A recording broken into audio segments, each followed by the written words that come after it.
زمون خزي دي د خدای تقسیم دی د چا خزا تورې او د چا سپینې او د چا لوړې او د چا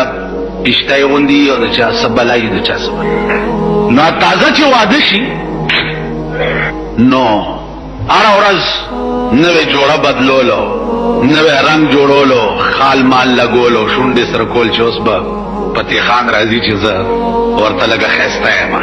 کنه چې اوس ته چې راننوځي کور ته او د هغې هغه بنوټي حسن وګورې بنوټي شونډې م په رنګ سرې وي او سترګې م په رنجو تورې وي او خالم د رنګ لګېدلی بنوټي حسن چې وګورې نو نیلی چیلی ورته کېږي او مور دې م تر نظره څه نه راځي او پلار دې م څه نه راځي او دغې چونډی نه تاو راتاو کېږي بنوټي حسن عمره حسن دی چې شپه تېره شي او سهار یې مخ ته وګورې د جنت د حورو به فطري حسني فطري شونډې به م قدرتي سرې وي اننګي به م قدرتي سره وي سترګې به څه وي حور عربي کې هغه ښځې ته وایي چې یوه سترګه تر دې غوږه پورې داسې اوږدې او خال به په تندي باندې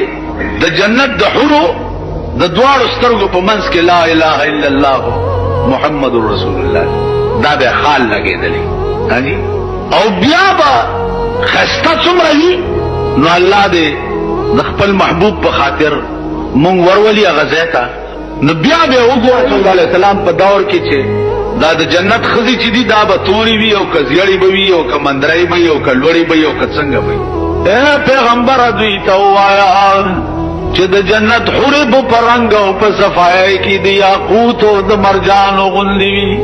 لکه یاقوت او مرجان په ځان داغ نه لري داسې به د جنت حورې په ځان داغ نه لري او د هغې غوندې به یې په رنګ او په صفایۍ چا به لیدلي وي او زمونږ ښځې خیر اوس خو د هر چا ښځې ښکاري خو پخوا به داسې و چې د هر چا ښځې به نه ښکاري چې جینۍ خو چا خو لیدلي قرآن کریم فرمایي چې نه حور مقصورات فی الخیام دا د جنت ښځې به داسې وي چې د کمې ورځې نه الله پیدا کړي دي نو تر دغه ورځې چې تاله به خدای درکړي دا به چا لیدلي نه وي لم یطمسهن انس قبلهم ولا جان دا به داسې ښځې وي چې د کمې ورځې نه پیدا دي نو تر تا پورې به دا پیریان او بني آدم لاس هم ورته نه وي لګېدلی لم یطمسهن انس قبلهم ولا جان بیا چې تاله خدای پاک څه وخت کې درکړي نو کته د جنت په مشرق کې ولاړې او دا په مغرب کې نو دې ته به ته ښکارې او تا ته به دا ښکاري په جنت کې یو ځای به یې خو ستا ښځه به بل چا ته ښکاري هم نه ښکاري به هم نه زما عزیزانو عرض دا و چې پیغمبر شپږ میاشتې چله په غار حرا کې څه دپاره وشو ځکه چې تا ته به یو عظیم نعمت ملاویږي او عظیم نعمت دپاره عظیم محنت ضروری دی څومره چې فایده زیات حاصلول غواړې عمره به مشقت هم زیات کول غواړې رزق به حالې اوس په پاکستان کې وګورئ دا ارب پتیان او کروڑپتیان چې دي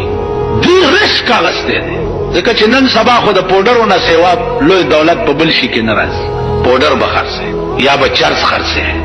یا به د بار ملک نه سره زر راوړې یا دا کسی بودې به کوي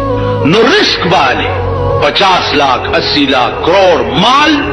چې تلېږي بل ملک ته نو هلته احتمال د دې وي چې دا ونیوی شي او ټول هلاک شي نو رزق به حالې رزق دې واغستو مال دې ورسېده ورپسې کروڑونه او اربونه روپۍ به راشي دغسې عزیزانو د جنت نعمت دپاره به هم رزق حالې رزق ځان به پې ورچی سینه به پې ورچی هله به نعمت ملاویږي که ته وایې چې زه خالي جماعت ته لاړم او رالم مونځ مې وکړو شکر الحمدلله په دې نه کېږي څو پورې دي چې محنت نه یې کړی مشقت دې نه یې کړی څو پورې دي چې محنت نه یې کړی مشقت دې نه یې کړی